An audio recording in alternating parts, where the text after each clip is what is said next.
Welcome back to the North American Star League Season 4 Grand Finals from the Center Theater in Long Beach, California. We're moving into our fifth.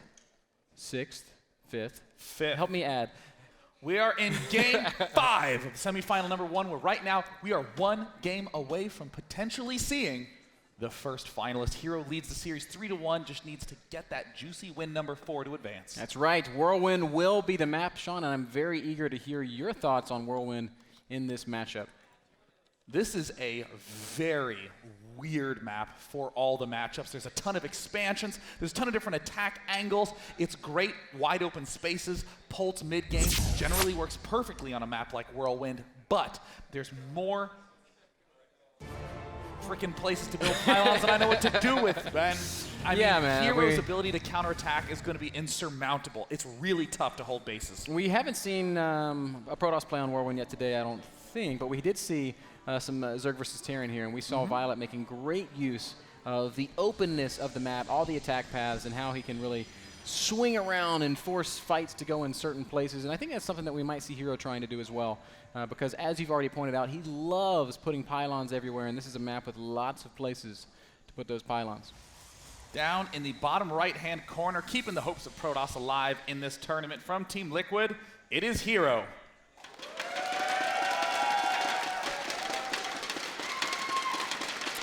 And his opponent in the top right-hand corner of Whirlwind, the Terran Hope, TSL Polt.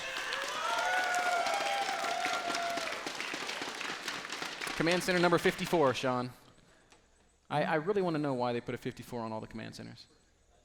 Command center number 54? Yeah, man. Go the other way. Here it is. 54, right by the little arrows. Oh. Every command center right there has the serial number 54. Right there. Wow. And if you're watching in HD on the stream, you can read that. You can read that. Or if you're watching on a wireless in a Starbucks or something like that, it's just sort of a gray blur on 240p, but it says 54. It's not a stray pixel. It is the numbers 5 and 4.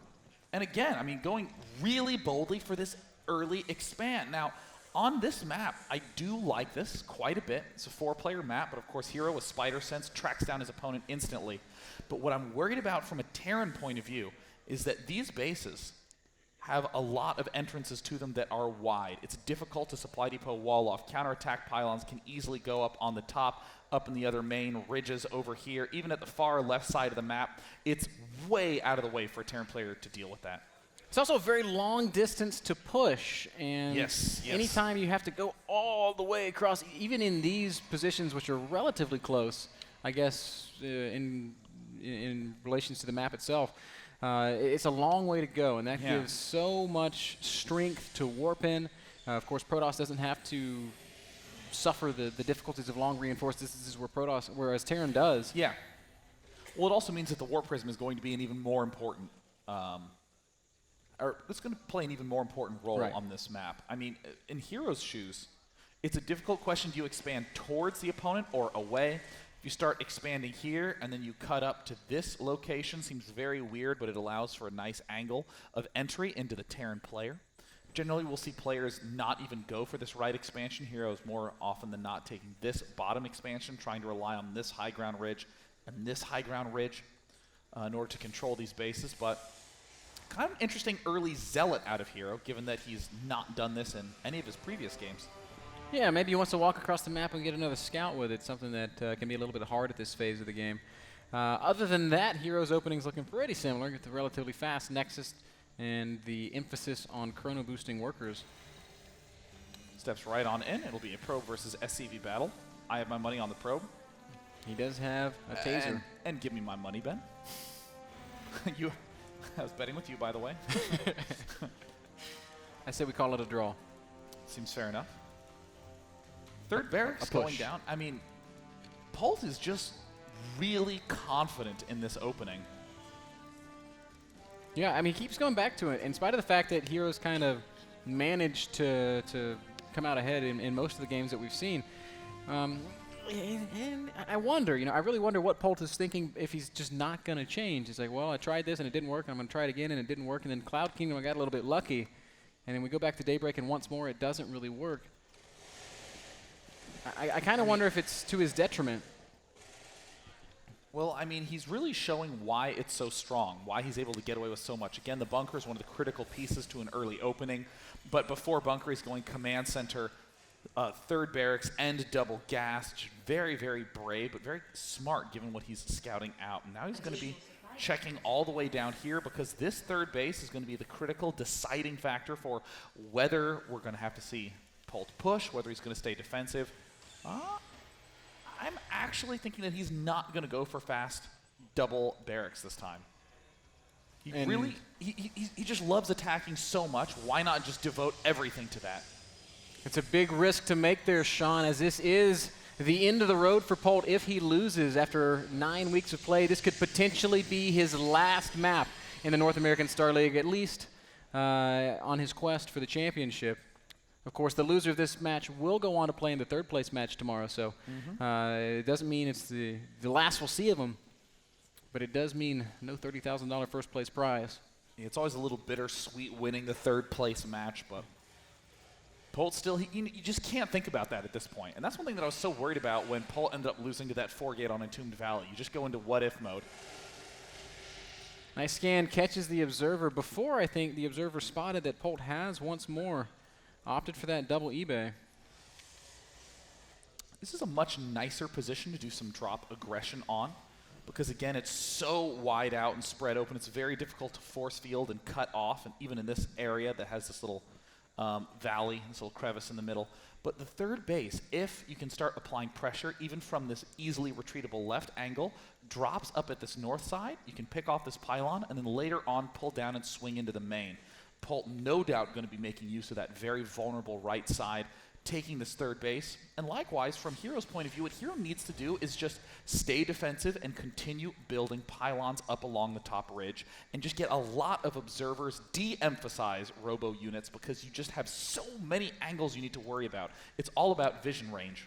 Hero's really shifted gears here, Sean. He's not getting any Colossi. He's gone into some Immortal production, double Forge upgrades, and a Twilight Council's already finished. So slightly different here on Whirlwind. Going for the 5-gate play. 5-gate Immortal. Really like this. It's a good defense, but this is the problem. Already we're seeing Polt and a couple Polt of buddies his down best here. friend, yeah, just sort of hanging out. They're a little Wherefore coy. art thou, my SCV buddy? Star-crossed lovers. Now it looks like he'll be taken out. I told you not to see him anymore. Well, just get back to work, little probe.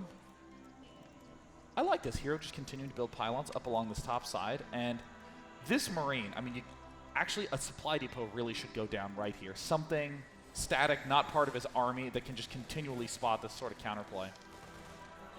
Charge is about to finish up for Hero, and Templar Archives is done as well, so we are going to see him transitioning into that heavy emphasis on Charge Lots, Archons, and High Templar. Warp Prism's also about to pop, Sean, so we're going to see some of that action that I know you love so much. Just such an awesome play.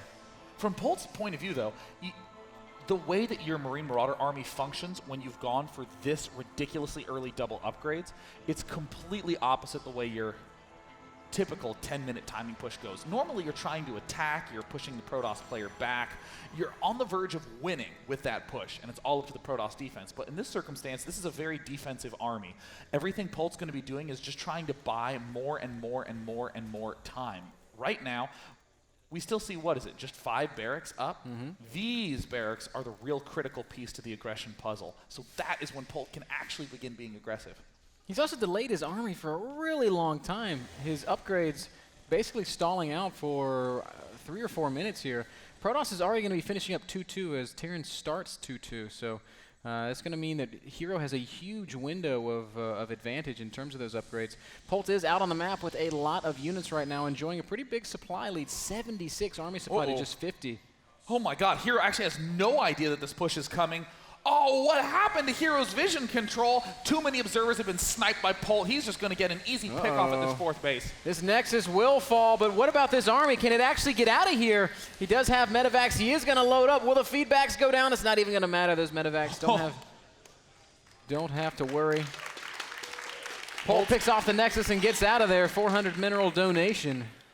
But again, it's a defensive army. There's really not that many units right now for Polt, and even if you look at the army supply, this is kind of deceptively large at this point in time because a few storms are going to turn the tides quite swiftly given the marine count, and the army from Polt is split up. This factory is now seeing that suddenly Polt is in a huge threatening position.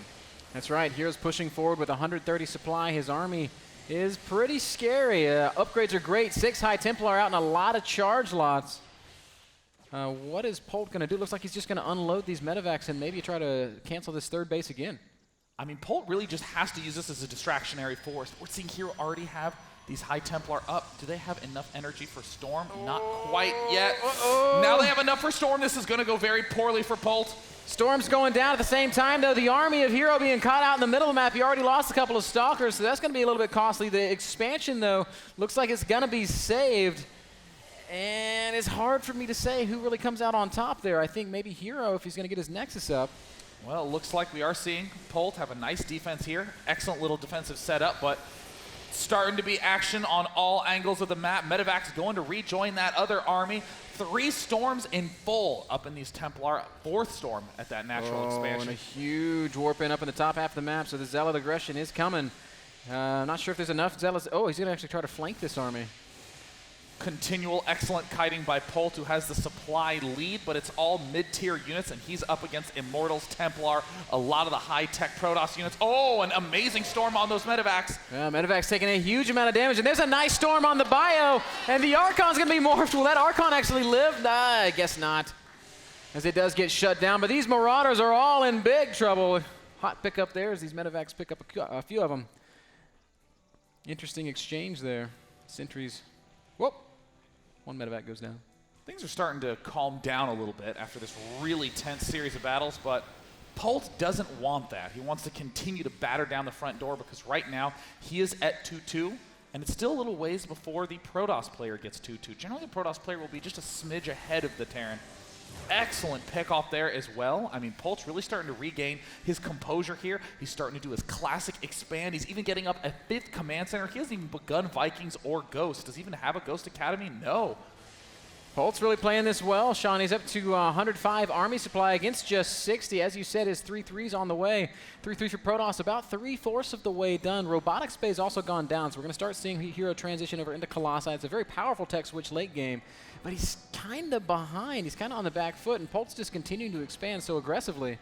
I mean, you ordinarily, if you're going for this sort of Templar tech early, you're expecting to easily deflect all this aggression. This transition to Colossus is quite late. Another nice storm from Hero helping him to stay on defensively, but the unit, just the line of blue, keeps going farther and farther back. Yeah, great defensive storms there by Hero, again pushing Polt back, and he's going to try to swing around and catch this army. It's a trap.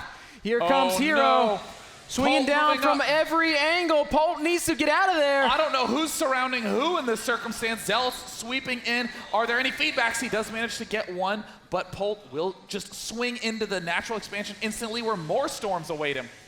This is a nice attack down into the natural. Not many units there. Great storms go down, doing a lot of damage to the Marauders and the Marines, but there's nothing there to really clean it up. Warp Prism falls. Oh, storming his own Zealots a little more than Polt's units. Finally, the reinforcements have arrived. Zealot's going to swing down, but that's a great position for Polt. He's going to do a lot of damage, and Polt doing just a great job exercising his advantage at the same time. Again, trying to attack on the left side of the map, but Zealot's all over that one. Rarely is Polt not attacking 2 locations at once. Amazingly, Hero found enough funds and enough defense to expand in the midst of all that. Planetary Fortress, this is a really painful reveal for Hero. He now realizes that he's going to not be able to do a lot of damage with small counterattacks. He's going to need to commit or wait for Stormers. Polt is looking to be in an excellent position, but he needs to start getting Ghosts. He needs to start getting, okay, he's doing that. This is great, man.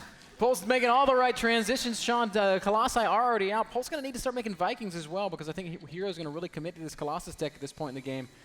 3-3 is about to finish up for our Terran player, and I love this army supply lead that he has right now. It's a great engagement. Immediately, Hero tries to retreat. Storms do go down, but Polt's just going to attack right through it. He has so many units. Ooh, does he want to commit to that ramp? It looks like no. He's going to swing over to the 3rd base and the 4th base. Excellent multi-pronged aggression here from Polt. And he's just going to snipe this Nexus and then continue on leftward, and he gets it. Can he manage to get out? He's cornering himself again. Are there any feedbacks? Oh, Billy, no. The Marauder dies, but the medevacs will push on. 4th expansion might go down as well. Oh, no, he's not going to commit to that. He's a little bit afraid. Is there blink yet? I mean, this has just been amazing pressure, and 3-3 is now done. Polt has powered up, but once again, we find this awkward position where being all the way down in this bottom left is difficult because we're seeing the Protoss has an easier time uniting his forces, while Polt is having a very, very difficult time having anything but two-pronged attacks. There's just so much room to maneuver the dropships. Polt's going to unload, heal everything, and look at this huge push coming down the right side of the map. Hero is going to have to commit his entire army to defending this, and when he does, Polt is just going to attack again. And this is another really clever play from Polt. He's starting to build more and more orbital commands, so that way he can replace SCV supply with free mules and more units, and now Hero's going to have the defensive difficulty of the year. Oh, just a brutal two-pronged attack coming. Marines, Marauders, and Medevacs. Vikings in tow as well on the right side of the map. The huge dropping force on the left side of the map is just going to eat the storms, and once more, Polt will kill in a completely exposed expansion. Hero. Oh, great storms by Hero. Huge storms doing incredible amounts of damage. Can he maybe... Oh, I think he will hold this attack, but it doesn't matter. GG gets called. And just like that, Polt bounces back. That is the sort of Terran play that makes Polt so fun to watch. These multi-pronged attacks, delaying tech to Viking, delaying tech to Ghost, just expanding more, building more barracks, and overrunning the Protoss. I mean, he just ate so many storms in that game, but kept plowing on through. That last map brought to you guys by Cooler Master and their fine line of gaming peripherals, including keyboards, mice, cases, and more. Head on over to coolermaster-usa.com. You can pick up some Cooler Master gear for yourself. We're going to take a short break. Game 6 when we get back.